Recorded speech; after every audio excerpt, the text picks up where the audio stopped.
Welcome back to another episode of A Gift from Adversity. My name is Juri Love. I'm your host. Thank you very much for tuning in. Today we are recording episode 149. Before I introduce our guest, I want to introduce my book, which is the same title as this podcast, A Gift from Adversity by Juri, Juri Love. It is available on Amazon. The subtitle of this book is Overcoming Sexual Abuse, Domestic Violence, Bullying, and Homelessness. So please check it out and then grab a copy on Amazon. I published this book in 2020. And after I published this book, I got a lot of messages from all over the world and people sharing their stories. And I felt compelled to start this podcast. And I'm very grateful to have many guests from all over the world sharing not only the adversities, but the tools that they use to overcome and a gift that came from it. So let's invite our guest. Hi, Maria. Thank you very much for being here today. Thank you, Juri. Thanks for having me on the show today. Absolutely. So, Maria, can you tell us your name, where you coming in from today, and then what you do for work, and if you have any social media or website that you want to shout out? Sure thing. My name is Maria Riegger. I'm calling from just outside of Washington, D.C., and I'm a corporate attorney by day. That's what I like to tell people by day. And by night, I'm an author and a parenting coach and a speaker. Actually, I'll be giving a TED talk later this summer, so I'm very excited about that. So, yeah, that's what I do. And then, what is your social media or platform that people can follow and learn more about you? Absolutely. So I'm at my website is lawschoolheretic.com.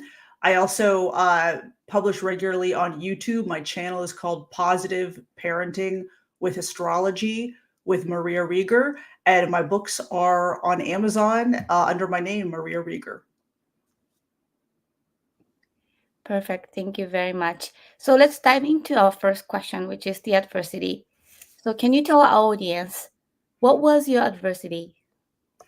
Sure. So I'm the oldest of three kids. Unfortunately, my father died suddenly in a car accident when I was 11. So I was raised by a single mom. And unfortunately, my mother was a narcissistic abuser with a narcissistic personality disorder. So that upbringing basically set the stage for a whole host of problems in my adult life. As you can imagine, anyone who's had a childhood with emotional neglect, emotional abuse, psychological manipulation by a parent, that sets you up to have very poor boundaries as an adult. I had a very poor relationship model, causing me to unfortunately engage in toxic and unhealthy relationships with men. I'm divorced twice, so that led to me having to make the decision to do a lot of healing work, especially when I had my son in 2009. I made the decision I was not going to carry on that trauma to my kid, that I did not want him to have the experiences I had growing up with the psychological manipulation, the gaslighting, the total invalidation of your experiences and emotions and needs as a kid. So yeah, that was, in a nutshell, that was my adversity. Thank you for sharing. Let's dive into this actually dissect a little bit more deeply. When you were 11 years old, you said you Mhm. lost your father. What happened? How did you learn that he had passed? Right. So he passed away in a car accident. So he didn't come home one day, and my mother had to call around, call the hospitals, call the police station, and eventually go to the police station to identify his clothes. And then we got a call home. She called me because as the oldest of three kids, I was like responsible for my younger siblings throughout pretty much my entire childhood. And she called me and told me that he had been in an accident and he was not coming back. So I remember that very clearly. And my childhood essentially ended that day. From then on, knowing that something like that could happen, that innocence of childhood is completely gone. I would look at my friends and see them happy and carefree and think life is not like that. Life is heavy and life is suffering and life is all these things. I remember going to get my driver's license when I was 16. We all had to go to the judge and he would give us this lecture on be safe drivers, right? And get our licenses. And everybody left, with their license screaming and hooting and hollering and just like excited. And I left with the burden of this responsibility that this was a serious thing, right? And I felt very different from my peers. Like I never felt like I fit in. I had a lot of responsibilities at home. When I got my license, I started, driving my brother and sister around, taking them where they needed to go, picking them up from school, things like that. So I had a lot of adult level responsibilities early on, and I felt the burden of that very strongly. And I was made to feel responsible for the family in a sense. So yeah, it was a lot for a kid to bear.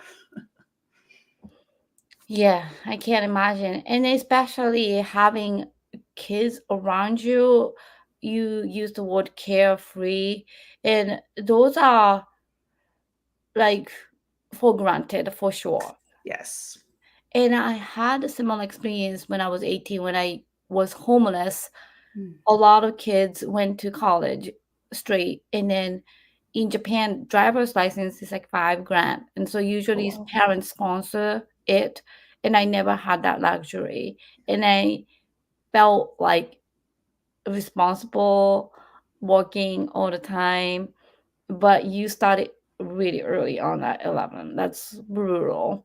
How about your mom? You mentioned that she was abusive, narcissistic. How did you learn that she was a little bit different than the other mom? And then when did you realize that you were actually getting neglected and abused?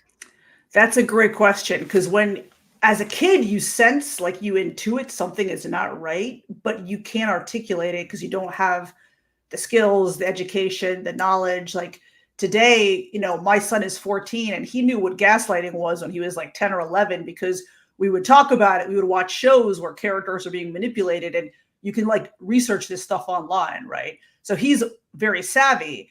But when I was, 11, 14, I knew none of this. So my mother was what we call the kind of engulfing or enmeshed type of narcissist, so very controlling. Some narcissistic parents are um, they just don't even take care of the kids' basic needs. They're like very neglectful. My mother was emotionally neglectful, but she was also very controlling. Like we could not make decisions on our own. Like my decision making was constantly questioned. I wasn't allowed to even decide what to do for my own birthday, even as a teenager, things like that. And my mother is a very insecure person. So one of the ways insecure narcissistic parents deal with that insecurity is to make the kids feel insecure about something. It's like feed their insecurity. And adolescents and teens already have some insecurity because they're trying to kind of find their place in the world and fit in. So when you're getting that from home too, when you have a parent feeding into insecurity, it's even worse. Narcissists feel very entitled to people's time and energy. I'm an introvert that needed a lot of alone time in my room after a school day. My mother called me selfish. She called me antisocial. She would not let me be alone, even though that was a need I had, like an emotional need to recharge my energy. She wouldn't let me, have my alone time. And narcissists are unwilling or unable to recognize the feelings and experiences and needs of another person. It's all about them and their needs. So my mother was at this center of this family where I did not have another parent as a parenting model, and we were all about her needs. Us kids existed to make her look good, right? When I called my mother and told her I was getting divorced the first time, it was all about how it made her look. Like she didn't like having the stigma of having a divorced daughter, right? Well, too bad. So things like this, it's all about how the kids make the parents look. The parents who are narcissists do not recognize the kids as separate sovereign entities that are going to make mistakes. The kids exist to make the parents look good, if that makes sense. So it's a lot more complicated than this. So we don't have time to go into detail, like all the criteria, of narcissistic personality disorder. But that's kind of the those are the big kind of overall points of my experience. So you mentioned that you needed to recharge and then she called you antisocial and stuff. What are the other things that you remember or recall that really hurt you? Um, yeah, just saying things or suggesting that I was somehow defective because I was different from her, right? And not making any effort to understand and accept me as a person or my wants and needs. Do this because this is what she would do. Do this because this is what we do in society. This is what we do, right? Like she, criticized my choice of a partner because he didn't have the right job, or criticized my choice of how I wore my hair because she liked it a different way. I mean, that's things like that. Like part of parenting is kind of giving the kids age appropriate independence to explore as they get older. And that includes to make some mistakes with guidance from the parents, right? But in my sense, I was very much controlled. And I was always very, like, I knew who I was. I had a very strong sense of self. I'm not sure where that came from, but I think she somehow sensed that. So it was about, feeling insecure and jealous that I had a strong sense of self and I had ambition and I wasn't afraid to do things like write a book. My mother's been talking her whole life about writing books. She hasn't done it. And I think part of that is she's very insecure about putting things out there.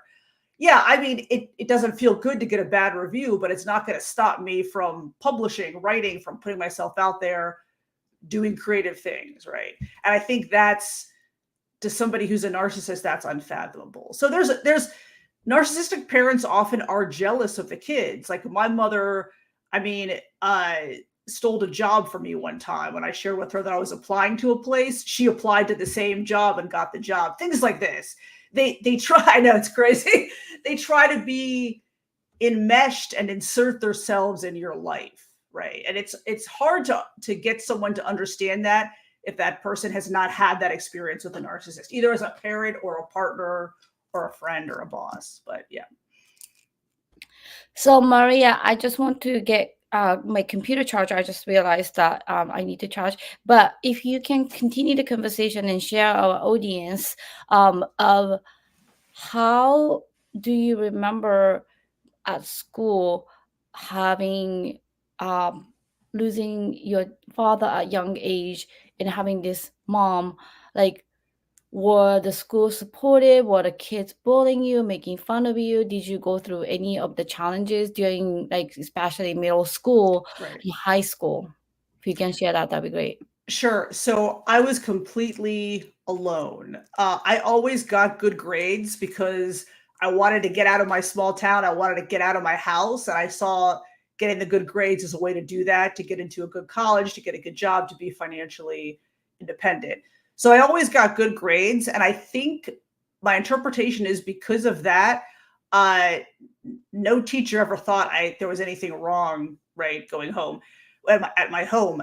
And I did not feel comfortable reaching out to anybody because to me, kind of I associated relationships with pain and suffering because of what I had gone through. So I didn't feel comfortable reaching out. There was no adult I was comfortable with to reach out to. Um, and I don't think it would have made any difference because what I was experiencing was so difficult for me to put into words, that I'm not sure anything good would have, I'm not sure I would have gotten any support if I had reached out to any adults. But yeah, I was completely alone. I had no adult I could go to. There were some times I would share things with my mother, like I feel sad about this. I feel sad about, my mother's been married 3 times. So since my father died, she got remarried twice while I was still at the house before I went to college. That was a tough transition. I remember trying to share with her in my adolescent and teen way that this was tough, that I was having a tough time. And she completely rebuffed me. Like my emotions were like an inconvenience to her. Right.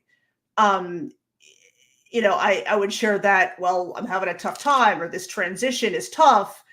And I would be met with, well, you shouldn't feel that way because, we have a good life, or, you're so dramatic. Well, no, I wasn't being overly dramatic. I was a kid going through a lot of tough transitions with no emotional support.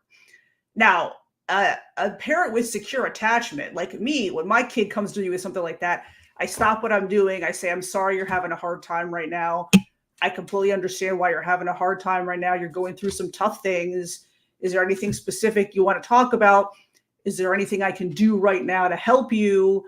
Things like this. And I'll open a conversation and validate the experiences. But I got none of that as a kid. It was always, you're being too dramatic, get over yourself, or you don't have a bad life. What are you talking about? Well, as I tell my son, you can be grateful for things you have in your life. You could be grateful for having food and a place to sleep and all these things. And you can still be sad about other things, right? You can be grateful for what you have and still be sad that your parent passed away or your parent's not in your life or something happened at school. Just because you have your basic needs met doesn't mean that you don't have the right to feel some negative feelings about other things. So I did not get that message as a kid. I got the message that my feelings were inconvenience and I should shut down my communication, and that's clearly very unhealthy. And it's no wonder why I had communication difficulties in my adult relationships, because I didn't feel that communicating was safe. Well, thank you so much for sharing that. And I feel like your son's age, my son is 13, and my daughter's 8. I definitely feel that emotional intelligence and eloquency in terms of allocating themselves are completely different than my childhood in Japan. In fact, I was not ever um, recognized or didn't know what PTSD was or Right. abuse was. And that's why I've asked question um, to you earlier. How did you know that your mom was abusive? As a child, myself as a survivor of child sex abuse, like they said it's tickling, like it's game, Right. and it just like manipulate you. So it's very dangerous because first step, sometimes people say, hey, do you have a therapist, do you have a counselor? No. When you are raised by abusive parent, they would manipulate the hell out of the situation. Like you said, that you guys are treated like hard trophies. Right. um and everything looks normal and perfect from outside, but behind a closed door, you just don't know what's going on because you are a kid. And the danger of kid being abused is there. You're right. We don't have the education. We don't have the comparison because you're raised in one household. You're not raised in 4 different households that you are able to compare. Hey, this is something wrong, like something is different than the other kids, other household.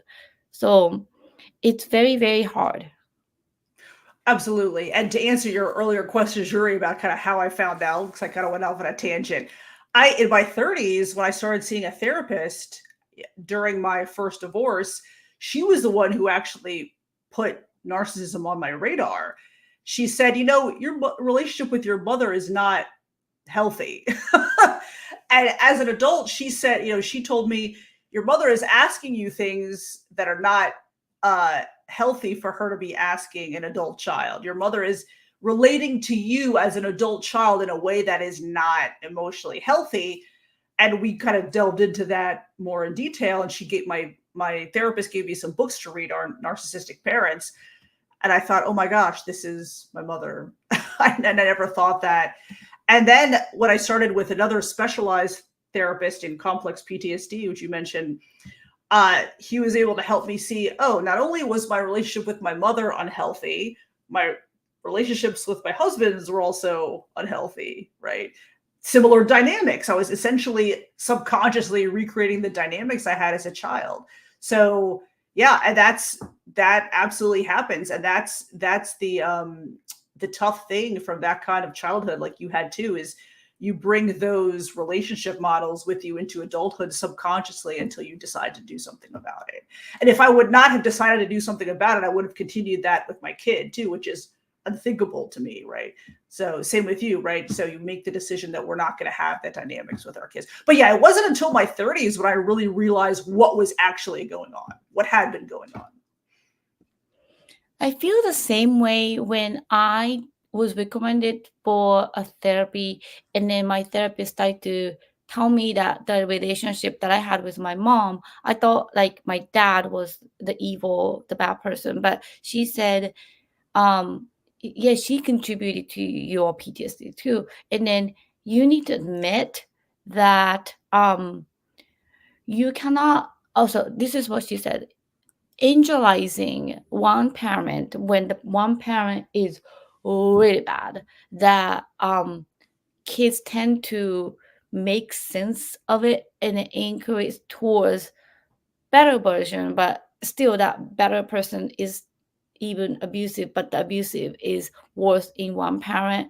They try to angelize and justify. So everything I was saying, well, she did this, but she blah blah blah blah. So she said, no, stop making excuses. You cannot love a statute. You have to accept that people make mistakes and then some parts were wrong. Then you can really love a parent or person. And that was very interesting to me. Yeah, that's interesting that you can still have love for them, but accept that they just had limits for whatever reasons. Yeah, it's tough. Uh, it's tough to forgive, I think, your parents for putting you through something like that. And I don't think necessarily you have to forgive. I think premature forgiveness is not necessarily good. So you forgive when you're ready to, right? But you can certainly accept that, well, they had limits, and chances are, like, I mean, I know my mother, her mother was terrible to her, was narcissistic, was abusive, physically abusive, all these things. So I know why she's like that. It's just sad that she didn't make the choice to, like, try to address those things. So but um I'm extremely grateful I did not turn out like that. I turned out to be more codependent than narcissist. I think my therapist says that children of narcissistic parents tend to turn out either as codependents, right, or narcissists themselves. And I'm very grateful that I was a codependent, not a narcissist, because it could have turned out the other way. So that's kind of what I take away from that. I can be mad about it, and I am angry about it, but it's also there's also, I feel, a lot of gratitude toward not turning out like that. Yes. So let's talk about those gratefulness later. But I just want to also ask about men's relationship that you mentioned. Hmm. Um, I've divorced myself twice. And for me, I don't know, to share it with you and audience, like what you said, not having a healthy childhood with your parent, which is the first strong relationship that you have, that you are taught to will be manipulated. You are disciplined to um, basically be gaslighted, and those are norm. Unfortunately, that we try to reorchestrate as a survivor, and my relationship with men were attracting those similar to my dad. So what do you describe earlier that you said you had attracted unhealthy relationship, especially with Right. men? Can you describe that? Sure. I'm not sure that I like. I'll tell you what my therapist would say, that not necessarily that I only attract those types of men. It's that I decide to have relationships with them when I meet them because the dynamic feels comfortable somehow on some weird psychological level, right? But yeah, that's it's a it's a it's a big question. So the types of relationships I tended to end up in were ones where there was very poor boundaries. The other person did not respect my boundaries. And the other person, my needs and wants were not important. They were just relegated to the side. It didn't matter. And they would try to gaslight. So when I asked a direct question, they would never answer directly because it's kind of hard to describe. Um, so if something needs to be done, for example, something needs to be done in the house, and I would ask a direct question, what do we do about this? They would not answer or not take care of it, forcing me to take care of it and then criticize the job that I did, right? So when you have that kind of dynamic repeatedly, day by day, you're almost like held hostage. Like if I either take no action or I'm constantly criticized for the actions that I do, but I get no help, right? Like we're supposed to be a team, but I'm carrying everything. I'm paying the bills and I'm doing all the management and I'm doing all the parenting. Like, why do I get no help? And to me, I just kind of, I don't know.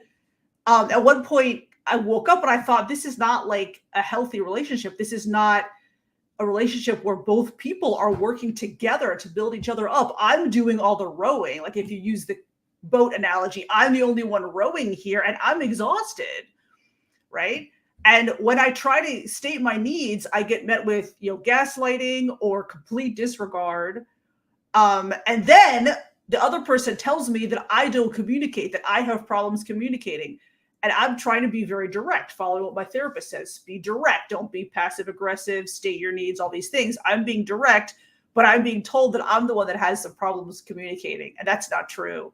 And I'm tired of this. That's essentially the dynamic, right? So yeah, but it's sometimes the unhealthy dynamics are very clearly unhealthy, and sometimes you kind of have to dissect them. Like on the surface, it's not as apparent. Like there are varying degrees of this type of dynamic, right? So sometimes you really have to dig, and you need a therapist's help to kind of detach and get outside of the situation to really see it for what it is. So I experience both those types of dynamics. Ones where clearly this is bad behavior, to not necessarily on its face bad behavior, but the dynamic is unhealthy. Like I'm just not getting my needs met. I don't feel seen, heard, respected, or validated in this relationship, right? And then resentment starts to build, and clearly that's not good for a marriage, right? For an adult relationship. Well, thank you so much for explaining. And it's very interesting that I'm about to be 48, but I feel like all these educations and advocacy, I'm a journalist, had helped me to realize I was so deeply brainwashed Mm-hmm. and then so deeply trained to put my needs aside or at last.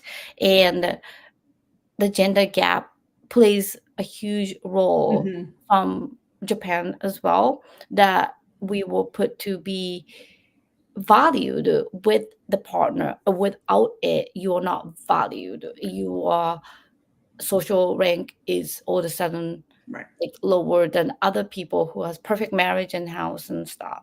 So it's very tough in terms of the social pressure that you feel. Right. But how about you as a working woman? But you all know you the reason why you had these childhood challenges and attracted. Has Does anyone question you about you um why you divorced or single or whatever? Like, do you feel social pressure or do you have that in your thought? Um, it's a great question. So it's hard. There were times it was hard for me not to feel like a failure, because clearly I'm not good at, adult relationships, right? However, it's not helpful to think that way. And everybody's got something. And, I happen to know people whose relationships look perfect, but aren't, right? So what you see portrayed on the surface is not necessarily what's beneath. So there's that. You have to remember that. What people portray on social media, obviously not necessarily the truth.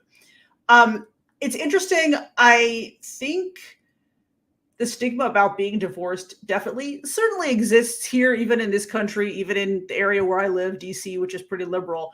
But I think it's a lot less than it used to be. And I think I'm meeting more and more women who have been divorced multiple times. People are living longer and not going to put up with stuff. I've met a lot of women like me who are financially independent that unfortunately, I've met a lot of women too who are financially dependent on the husbands and feel like they can't leave because they have little kids, they don't have their own income. And that's heartbreaking to me. Uh, However, I also meet a lot of women like us that are financially independent and don't have to put up with bad behavior and being treated badly.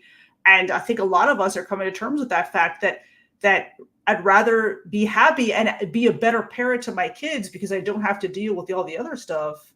I'd rather have that than stay in this unhealthy dynamic. And whenever people talk to me about staying in a bad relationship for the kids, I think, yeah, but that, as you and I were talking about just earlier in this episode, the relationship between the parents is one of the relationship models the kids take forward into adulthood with them. And if the parents hate each other or they don't show any physical affection, that has a negative effect on the kids too.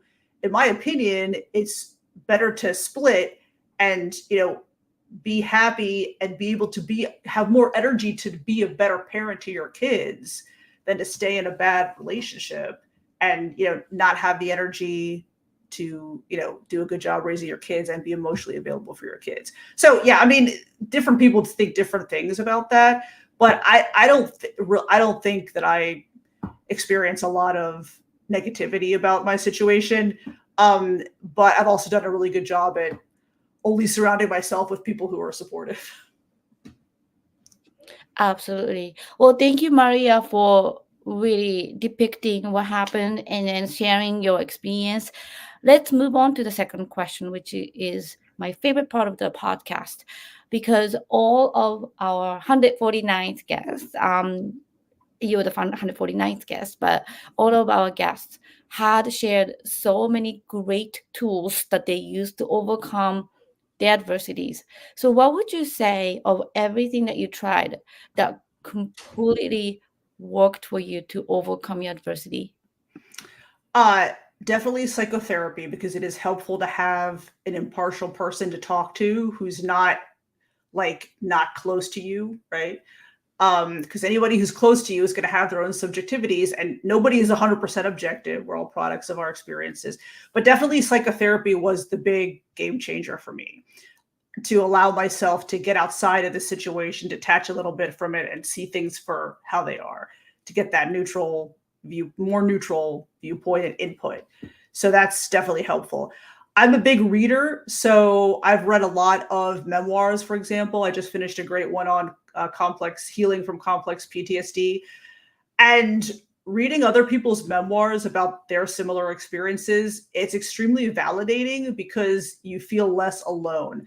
What we're doing, healing from that type of complex trauma and learning to be better parents to our kids, it's an extremely lonely process because we feel like other people don't understand us.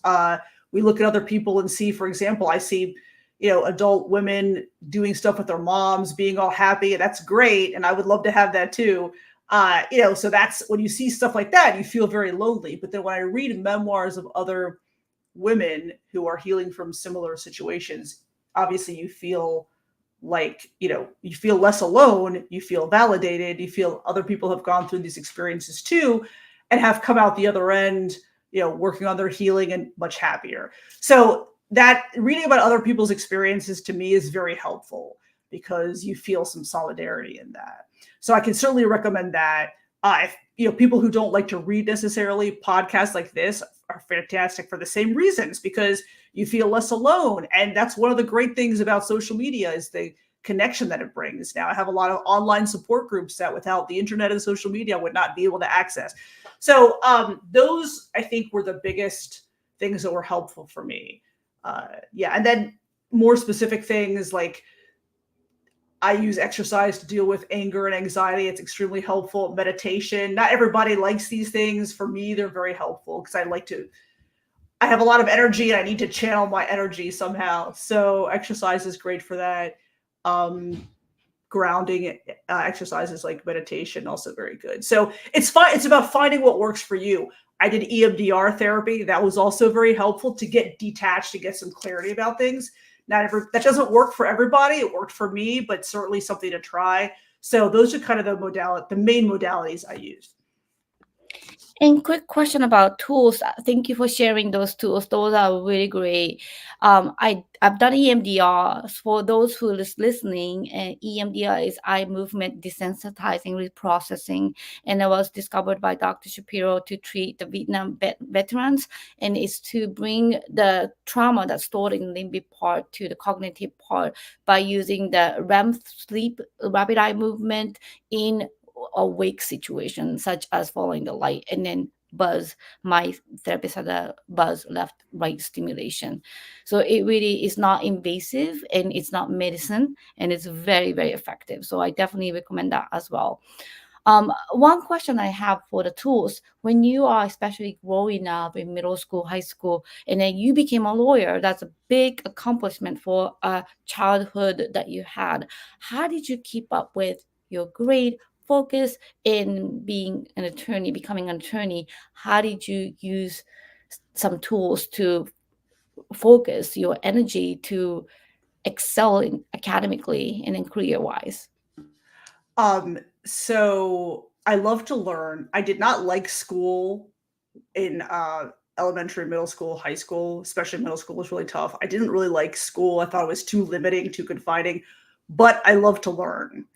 And so college I really enjoyed because I had more freedom and more say in what I studied, who I hung out with. Obviously, you're away from home. That all helped. So I really thrived in college because of those reasons. Subject matter that I liked studying and I love to read. That's a big help. And I had more freedom in just scheduling and structuring my day-to-day life and things like that. So yeah, and I gravitated towards studying the law because I'm very analytical and it was a good fit for me. And in law school, I got to study a wide variety of subjects that now I practice a narrow, very narrow set of topics. But in school, I got to study a wide variety of stuff, which was great. But yeah, I just really wanted it. And as far as how to, so that definitely I was motivated to do it. So that's clearly, if you're not motivated to do it, you're going to have trouble concentrating and focusing. So, and as far as like how to maintain concentration and focus, I really need to be alone when I'm studying. I find that other people's energy interferes with mine. So I have to find like a library or an office or be alone when I'm reading and studying. And when I am able to focus like that, I can get a lot done in a relatively short amount of time. But yeah, it's hard not to get distracted by things like social media. So, and there, you know, I've known people employ a bunch of different ways to deal with distractions, like social media blockers and whatnot. But yeah, I was very motivated. I think that was the main thing that helped me really focus on getting that done. Well, thank you very much for sharing good tools. So, my last question is a gift that came from the adversity. So, can you tell our audience what would you say the gift that came from it? Um, Definitely, I'm able to be. I have a lot of gratitude for what I have in my life, and I've worked hard to get where I am. But I'm also grateful that I have what I have, that I can be financially independent, that I don't depend on anyone else. Um, and the other main thing is, I think, recognizing the adversity and deciding to work on healing from it helped me be an exponentially better parent. And for a variety of reasons, it really helped me focus on what is truly important, not things like grades and behavior, but the connection with my kid and also accepting him who he is, not the kid you wanted, not the kid you wished you had, the kid you have who's in front of you. So I think that this type of experience and the healing work that comes from it really helps you embrace radical acceptance of yourself, but also of you, of those closest to you and your kids. Recognizing they're different from you, and that's okay. They're not extensions of you. They're their own separate sovereign entities. So it really, yeah, it really helped my parenting. Also helped me learn to radically advocate for myself and for my kid, because I had a hard time, because of poor boundaries again, I had a hard time self championing, but it was easier to champion for my kid than it was for myself. So it definitely helps you do that. Helps you advocate for your kids, helps you respect that they're separate, different from you, accept that, and also just helps you focus on what is really important, which is maintaining the relationship and maintaining communication as they get older, and everything else can kind of goes from there. Well, thank you so much for being here. My bonus question is, if anyone's listening to this podcast episode out there and they are going through similar challenges that you had to experience, what is your biggest advice? First of all, recognize you are not alone. You're not. Many of us have experienced similar. And then my biggest advice would be, making the journey to better making the decision to better yourself, right? And again, like we said, that could be through several different modalities, but it does not mean that you are a broken or defective person because of what you suffered. That's kind of the biggest thing. I talk to a lot of parents because I coach parents on and I that's a huge message that I communicate to them, is that you are not broken and defective because of what happened to you. In fact, it positions you to be an even better person and better parent once you make the decision to start on the healing work. So I think that's the biggest message I would tell other parents. I like that word, position yourself. One time my friend told me that this is a challenge. Um, think is think it as speed jump, like a board, jumping board. So elevate yourself. But I like what you said. It's almost grounding. Position yourself, brace your challenges, Mm-hmm. and accept. My epigraph for my book, this is really my original epigraph that I want to share, is the sooner you can find the courage to accept your adversity, the sooner you can pave a positive path in your precious life. That's right. That's great. So I want to leave that with that. But thank you again, Maria, for coming to this episode. And thank you for our audience for listening to A Gift from Adversity. We'll see you next time. Thank you, Juri.